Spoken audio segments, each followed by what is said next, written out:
मान्यवर अध्यक्ष महोदय, व्यासपीठावरील सर्व मान्यवर, उपस्थित माता भगिनी, युवक युवती आणि माझ्या महाराष्ट्रप्रेमी बंधू भगिनींनो, काही व्यक्तिपदामुळे मोठ्या होत नाहीत, त्या आपल्या कार्यामुळे इतिहासाच्या पानांवर अजरामर होतात. काही नेते केवळ निवडणुका जिंकतात, पण काही नेते जनतेची मने जिंकतात आणि जनतेच्या मनात घर करणाऱ्या अशाच एका कर्तृत्ववान नेतृत्वाला आज आपण कृतज्ञतेने अभिवादन करण्यासाठी येथे एकत्र आलो आहोत.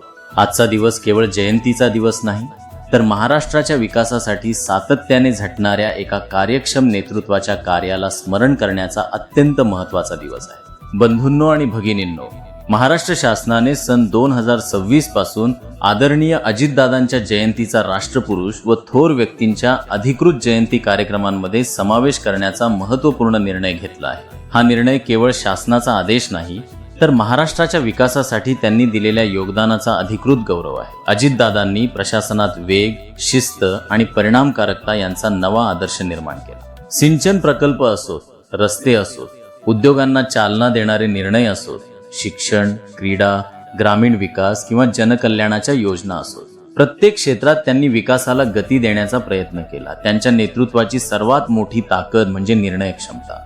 कठीण प्रसंग असो किंवा मोठे आव्हान, निर्णय घेण्याची तयारी आणि काम पूर्ण करण्याची जिद्द हे त्यांचे वैशिष्ट्य राहिले आहे. म्हणूनच जनतेने त्यांना केवळ नेते म्हणून नाही, तर आपुलकीने दादा म्हणून स्वीकारले.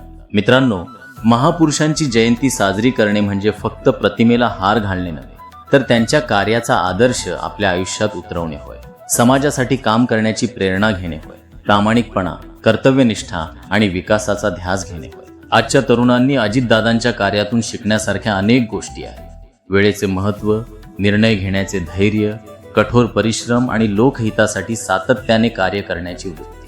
सूर्य मावळतो म्हणून त्याचा प्रकाश संपत नाही, तो पुन्हा नव्या उमेदीने उगवतो.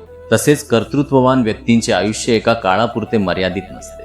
त्यांचे विचार आणि कार्य पिढ्यानपिढ्या मार्गदर्शन करत राहतात. आज आपण प्रतिमेला पुष्पहार अर्पण करू, पण त्याहून महत्त्वाचे म्हणजे त्यांच्या विकासदृष्टीचा, लोकसेवेच्या भावनेचा आणि कर्तव्यनिष्ठेचा वारसा आपल्या कृतीतून पुढे नेण्याचा संकल्प करू.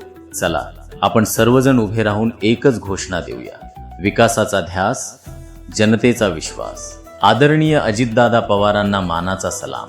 याच शब्दांसह आदरणीय अजितदादा पवार यांच्या जयंतीनिमित्त त्यांना विनम्र अभिवादन करतो.